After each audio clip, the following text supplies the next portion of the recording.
were, think of it, energy independent just 4 years ago. For most of American history, Pennsylvania was the commercial and industrial powerhouse of the United States of America. But after years of globalist, radical left politicians making bad decisions like Kamala, they waged a war on your Commonwealth like never before, and they annihilated your steel mills, decimated your coal jobs, assaulted your oil and gas jobs, and sold off your manufacturing jobs to China and other foreign nations all over the world. They destroyed so many states. They're going to come back. Under the Trump administration, we're going to take back what is rightfully ours. We're going to bring it back with smart tariffs. Tariffs. Taxes, not on you, by the way. The taxes are on you. Taxes are on other countries that have been ripping us off for years. And we did it with the USMCA, but we're going to do things that you won't even believe. These companies are going to be begging to come back, because if they don't come back and open up plants here, they're not going to be selling their product in the United States, okay? They're not going to be selling their product. We're going to end the looting and the pillaging of Pennsylvania. We will bring back our manufacturing jobs, our energy jobs, our coal jobs, our steel jobs, and we're going to bring back our dreams. Starting in January, we will give our companies the lowest taxes, the lowest energy costs, the lowest regulatory burdens, and free access to the best and biggest market on the planet. And it is, but it won't be that for long. If you have a couple of more years, you're not going to have the best and biggest, and we're going to lose the dollar, the sanctity of the dollar. And once that happens, that's like losing a war. The centerpiece of this plan will be a 15% made in America corporate tax rate, cutting the tax from 21 to 15. Now, just so you know, it was almost at 40. And everyone said, you won't be able to get it down. I got it down to almost 21 to 21%, got it passed by Congress. And we took in more money at 21 than we did at almost 40. Think of that. The money was flowing. We did a tax cut that created jobs. Businesses were coming in. And now we're going to take the 21% down to 15, which makes us the most competitive nation in the world. So the biggest and most competitive. But here's the hitch. But only, and this is pretty cool, this was my idea. I'm very proud. I had calls from the biggest, most intelligent, supposedly intelligent. What's intelligence? I don't know. But the most intelligent people on Wall Street. Where did you come up with the idea?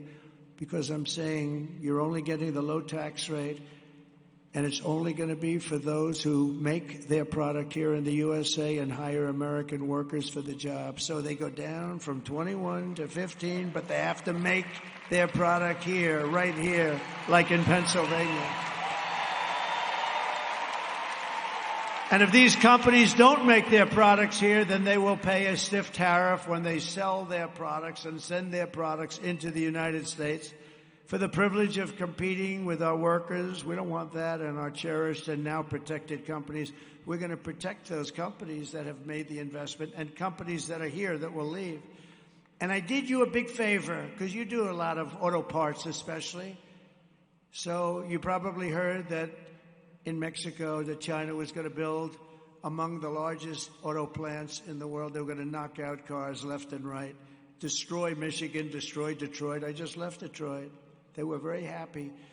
So about a year ago, I found out about it. I have a friend. He builds the plants. He's the biggest in the world at building the plants. I said, I want to see an auto plant. You got to show me one. I said, where would we go? He said, Mexico. I said, I don't want to go to Mexico. I want to see one here. He said, we don't make them here. We make them in Mexico. We make them in China. He said, what's that all about? He said, that's the way it is. We don't make them. I said, so I can't see one here. I don't want to go to Mexico. But they were going to build the biggest plant in the world in Mexico. When I heard this, I said, wow. And then I leave Detroit, and, you know, they're taking out, they lost 38% of their automobile business since they took over. 38% of the automobile business is gone. This is after decades of just losing to other countries. So I did you all a favor.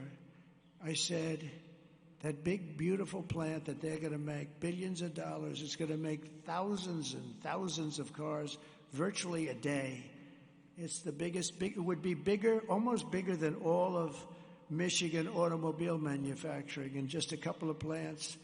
I said, I'm going to put a tariff on every single car that's made in Mexico owned by China, and it's going to be so high that it won't work. And I don't give a damn. It's not going to work. And I'll make it 100%, and if that doesn't do it, I'll raise it up to 200%. They're not going to have one car come into our country. And I saw that man when I was 2 weeks ago in Detroit in the Economic Club making a speech. Beautiful people, beautiful everything. Beautiful room. Everything was perfect. And I look out in the audience and I see the man that builds the plants. I said, I got to see that guy. So I say, John, how are you doing with that big plant in Mexico? He said, sir, it's been terminated. It's been dropped. They think you're going to become president and they're going to lose their shirt because you're going to put tariffs on. So I did you a favor.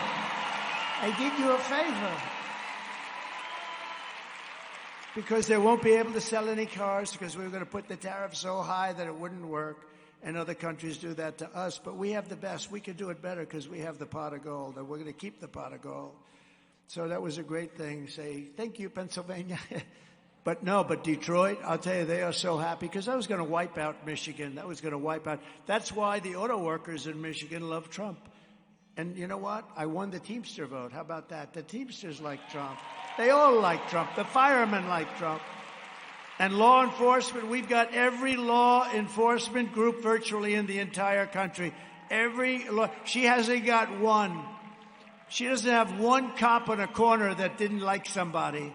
She has nobody because she's horrible on crime. She's horrible on everything. We will also pass the Trump Reciprocal Trade Act. If China or any other country charges us a 100 or 200% tax, then we will charge them a 100 or 200% tax in return. It's called an eye for an eye. And you know what's going to happen? They're not going to charge us any more tax. That's going to happen. Or they'll move their companies into the United States, and we're going to be their workers. That's the way it goes. And then they won't have the tax to pay. It's very simple.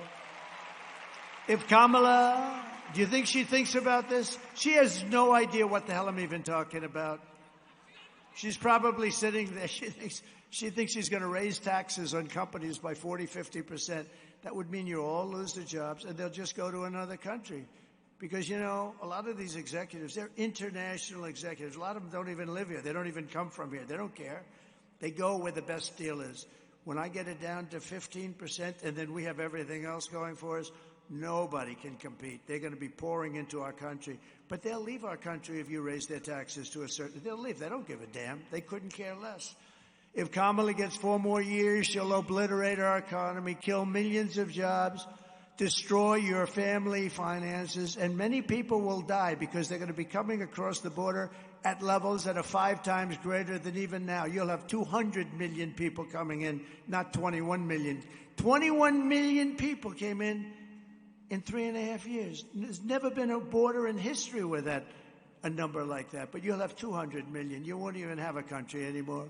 Kamala's inflation nightmare has already cost a typical family over $30,000 in higher prices, and now she wants to raise the typical family's taxes by $3,000 a year. Congratulations. This is the only person I've ever seen campaign on I will raise your taxes. All my life I watched politicians. We will cut your taxes. She said, we'll raise your taxes. There's something wrong with this whole deal, I tell you. This country's gone crazy.